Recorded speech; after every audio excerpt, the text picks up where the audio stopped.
Во октомври екипи на Евана Македонија без дозвола влегле во приватен имот и нашето дворно место во куќа на улица Руен во Усова чешма во Кочани. Таму поставиле метална сонда која ја вкопале во земјата и сајла на која е прицврстена очигледна оштетена бандера што се наоѓа во друг имот до нашата куќа. Се жалат гледачи на ТВ Старот Кочани.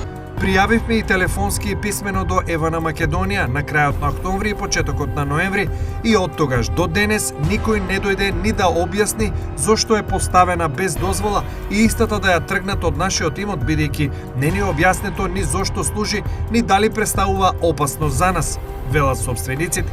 Од семејството најавија дека доколку во најбрз може рок металната сонда и сајла не биде одстранета од нивниот приватен имот, ќе бидат принудени да поднесат тужба до оние кои неовластено влегле во приватен имот и ја поставиле.